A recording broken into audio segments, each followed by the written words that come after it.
خطاب کیا گیا ہے، یعنی یہ قرآن مجید صرف مکے والوں کے لیے نہیں ہے، مدینے والوں کے لیے نہیں ہے، یا کسی خاص خطے کے لیے نہیں، کسی خاص نسل کے لوگوں کے لیے نہیں۔ دلوں کے اندر جو بھی بیماریاں ہیں، کینہ ہے، حسد ہے، بغض ہے، عداوت ہے، دوسرے کے لیے نفرت ہے، ان ساری بیماریوں کا اس کے اندر علاج ہے۔ لیکن جو اس کو مان لیں، اس کو قبول کر لیں، اس کو کلام ربانی مان لیں، یہ مان لیں کہ یہ اللہ کا کلام ہے اور ہمارے لیے آیا ہے، ہمارے لیے اس میں نصیحت موجود ہے، اس کے لگے ہوئے ہیں۔ تعصب کی عینک اگر ہٹا کر کے کوئی بھی شخص دنیا کا اگر قرآن مجید کا مطالعہ کرتا ہے، قرآن مجید کو پڑھنے کی کوشش کرتا ہے، تو کہا کہ قرآن مجید نہ تو فرینچ میں نازل ہوا ہے، نہ انگلش میں نازل ہوا ہے، بلکہ یہ عربی زبان میں نازل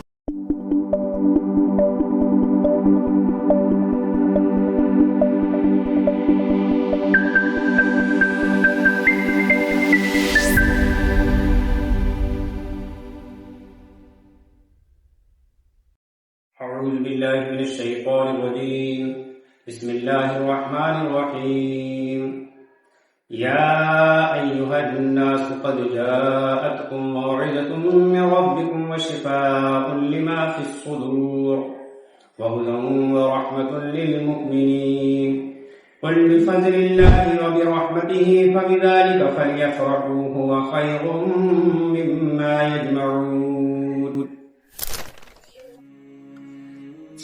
عزیز ساتھیو، ابھی میں نے آپ کے سامنے سورہ یونس کی 2 آیات پڑھی۔ اس میں اللہ تعالیٰ نے قرآن مجید کا تعارف کرایا ہے اور قرآن مجید کو بھیجے جانے کا مقصد بیان کیا کہ یہ کلام کیوں بھیجا گیا ہے، اس کے بھیجے جانے کی وجوہات کیا ہیں، اور اس سے انسانیت کو کیا فوائد حاصل ہوں گے، وہ باتیں اس میں بتائی گئی ہیں۔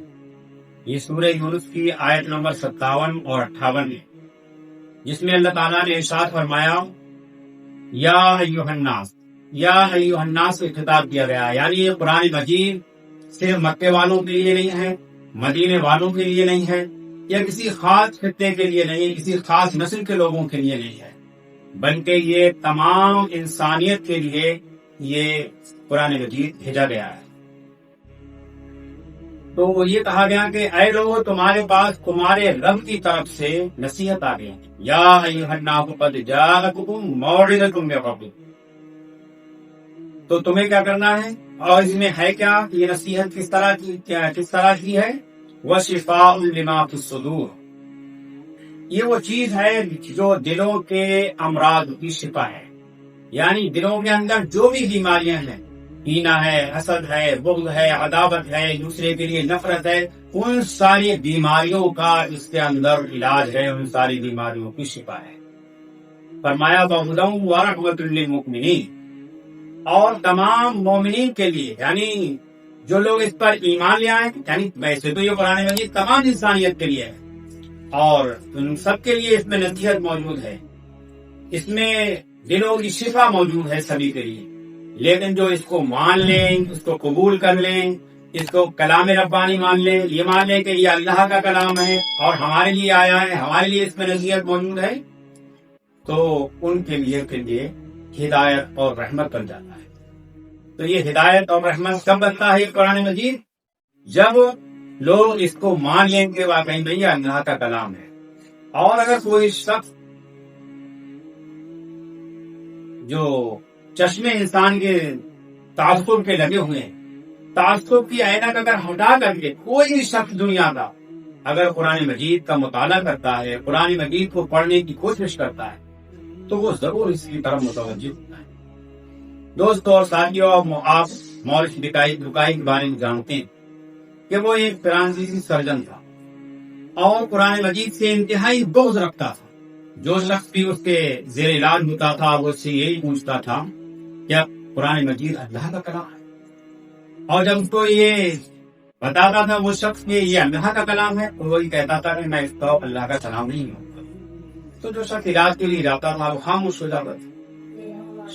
شاہ فیصل صاحب بھی ان کے زیر علاج ہوئے اور ان سے بھی اس نے یہ سوال کر لیا، تو انہوں نے ان سے الٹا سوال کیا، انہوں نے کہا کہ آپ نے قرآن مجید پڑھا ہے؟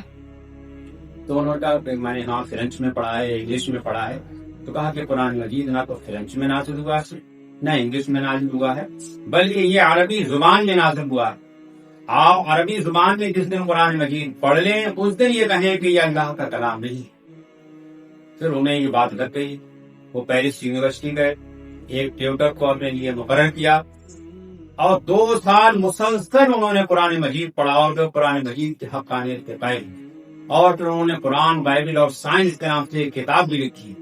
تو یہ قرآن مجید وہ کتاب ہے کہ اگر انسان تعصب کی عینت بتا کر کے صرف ہدایت کی غرض سے کوئی بھی انسان اگر اسے پڑھتا ہے اور اس کا مطالعہ کرتا ہے تو وہ حق تک ضرور پہنچ جانا ہے. تو یہ فرمایا گیا کہ جو اس کو تسلیم کر لیں، مان لیں، ان کے لیے اس میں ہدایت اور رحمت ہے، وہ ان کے لیے رحمت بن جاتا ہے.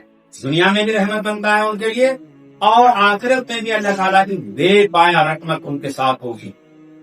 آخرت میں جب بندے اللہ تعالیٰ کے حضور پہنچیں گے تو جنت کا مستحق وہی شخص ہو سکتا ہے جسے اللہ تعالیٰ کی رحمت اپنے آغوش میں ڈھانپ لے. اللہ کے رسول صلی اللہ علیہ وسلم نے ایک مرتبہ ارشاد فرمایا کہ کوئی بھی شخص جنت میں نہیں جا سکتا جب تک کہ اللہ تعالیٰ اسے اپنی رحمت میں نہ ڈھانپ لے.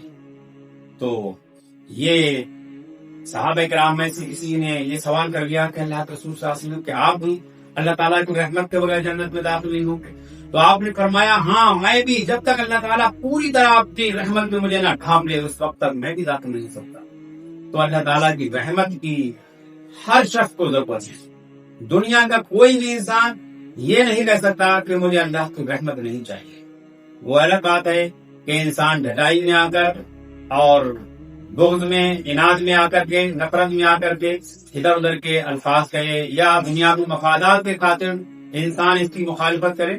لیکن ہر شخص کو اللہ تعالیٰ کی رحمت کی ضرورت ہے. اس میں آگے فرمایا گیا قُلْ بِفَضْلِ اللَّهِ وَبِرَحْمَتِهِ فَبِذَلِكَ فَلْيَفْرَحُوا هُوَ خَيْرٌ مِّمَّا يَجْمَعُونَ. اے نبی صلی اللہ علیہ وسلم، آپ یہ فرما دیجیے کہ یہ اللہ کا فضل اور اس کی مہربانی ہے کہ یہ چیز اس نے بھیجی ہے. یعنی اللہ تعالیٰ کا بہت بڑا انسانیت کا فضل ہے اور اس کی مہربانی ہے کہ اس نے یہ کتاب انسان کی طرف بھیجی ہے. اس پر انسان کا رد عمل تو یہ ہونا چاہیے تھا کہ اس پر لوگ خوشیاں منائیں.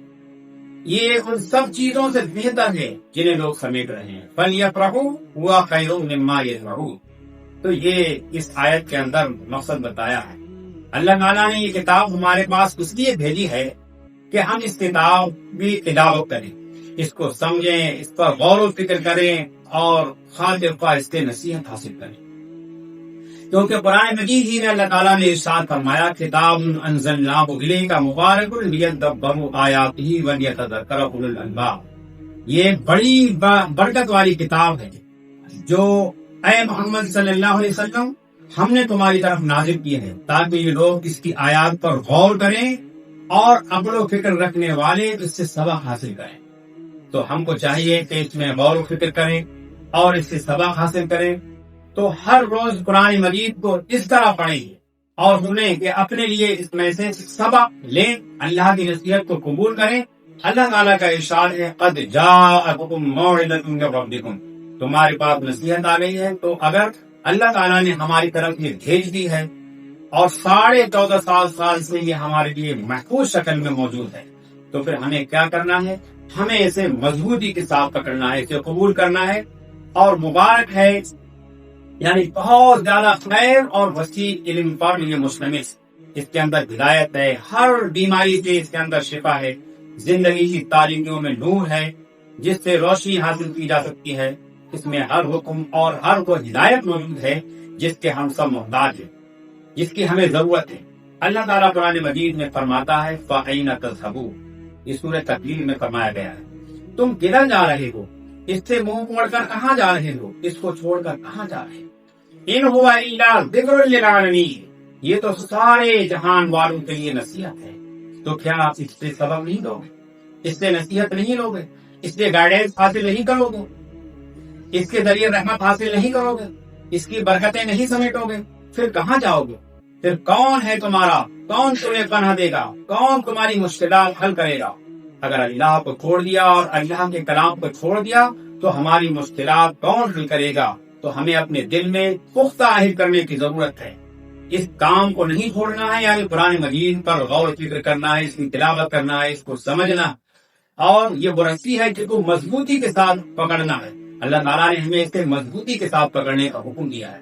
وَاعْتَصِمُوا بِحَبْلِ اللَّهِ جَمِيعًا وَلَا تَفَرَّقُوا، کہا کہ سب مل کر کے اللہ کی رسی کو مضبوطی کے ساتھ پکڑ لو اور آپس میں تفرقہ نہ ڈالو، آپس میں متفرق نہ ہو، متحد ہو جاؤ. پھر اس میں غور و فکر کرنا ہے. امام ابن تیمیہ رحمۃ اللہ علیہ فرماتے ہیں، جو بہت بڑے امام تھے اپنے وقت کے، جو ہدایت کی غرض سے قرآن میں تدبر کرتا ہے اس کے لیے حق کا راستہ واضح ہو جاتا ہے، اس کو سچائی مل جاتی ہے. اور ایک اور دوسرے امام ابن قیم رحمۃ اللہ علیہ فرماتے ہیں، کسی بھی بندے کے لیے قرآن میں تدبر کرنے، اس میں بہت زیادہ غور و فکر کرنے، اس کی آیات کے معنی پر اپنی فکر کو مجتمع کرنے سے بڑھ کر کوئی چیز اس دنیا اور آخرت کی زندگی کے لیے اس سے زیادہ مفید نہیں ہو سکتی، اور اس کی نجات کے لیے اس سے زیادہ قریب نہیں ہو سکتی. قرآن کے یہ معنی انسان کے ہاتھ میں خوش نصیبی مفید علوم کے خزانوں کی چابیاں تھما دیتے ہیں، اس کے دل میں ایمان کے فوائد جمع دیتے ہیں، اس کی عمارت کو مضبوط کر دیتے ہیں، اس کے دل میں اس کو ستونوں کو گاڑ دیتے ہیں، اس کو دنیا اور آخرت اور جنت اور جہنم کی شکل بھی دکھا دیتی. اس میں گزشتہ اقوام کے قصے بھی موجود ہیں اور عبرت ناک قصے موجود ہیں کہ ان سے ہم کس طریقے سے عبرت حاصل کر سکتے ہیں. اور حضرت عبداللہ بن مسعود رضی اللہ تعالیٰ عنہ فرماتے ہیں کہ ہم میں سے کوئی آدمی جب 10 آیات سیکھ لیتا تو اس کے آگے نہ بڑھا جب تک کہ ان کے معنی کو معلوم نہیں کر لیتا اور اس پر عمل کرنا نہیں سیکھ لیتا. اس پر عمل کیسے کرنا ہے، اس کا تقاضا کیا ہے، ہمیں کیا کرنا ہے، ہمیں اس کو دل پر اتارنا ہے.